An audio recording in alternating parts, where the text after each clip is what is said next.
Hello বন্ধুরা, তো দেখো এই যে করবা চৌথ উপোস ছিলাম, তো চন্দা মামা উঠে গেছে। তো এই যে চন্দা মামাকে আমি পুজো করছি।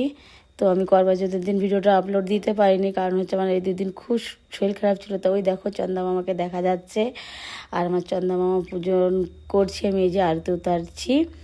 তো এই চন্দা মামাকে পূজা করার পর তারপরে আমি তোমার দাদা ভাইকে আরতি করব, তারপর আমরা উপোস ভাঙবো।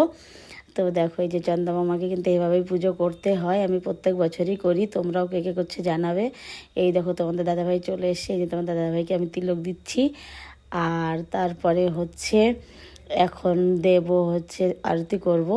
তারপরে তোমার দাদাভাই আমাকে উপোস ভাঙাবে আর কি, জল দেবে। সারাদিন আমি নির্জল উপবাস ছিলাম, তোমরা সবাই জানো। তো দেখো এই যে আমি আরতি করছি তোমাদের দাদাভাইকে। তো বন্ধুরা, তোমরা কে কে করলে দিদি ভাইয়েরা একটু জানাবে। আর আমার এই ভিডিওটা আমার 2 দিন খুবই শরীর খারাপের জন্য আমি দিতে পারিনি, কিছু মনে করো না, আজকেই দিলাম। তো এই যে তোমার দাদাভাইকে হয়ে গেছে আরতি করা।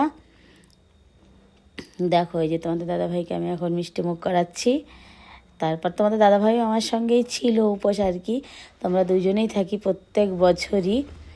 তো তোমাদের দাদাভাই আমার সঙ্গে সত্যিই খুব ভালো আর কি। আমার সঙ্গে দেখো এই যে আমি এখন চাঁদের মুখও দেখবো, আর তোমাদের দাদাভাইয়ের মুখও দেখবো একই সঙ্গে। চান্দা মামাকে এভাবে দেখতে হয়। তোমরা যারা করোনি কোনো দিন, তারা দেখে নাও কীভাবে করতে হয়। প্লিজ তোমরা করো, এটা খুব ভালো। যেহেতু স্বামীর মঙ্গল কামনার জন্যই এই করবা চৌথ ব্রত থাকতে হয়। তো কেমন হলো ভিডিওটা প্লিজ বন্ধুরা জানিও তোমরা একটু আমাকে। তো এই যে আমার হয়ে গেছে। তো এবার তোমাদের দাদাভাইকে আমি জল খাওয়াবো আর কি। তারপর উপোস ভাঙবো। তারপর এই যে তোমাদের দাদাভাইকে আমি জল খাইয়ে দিলাম।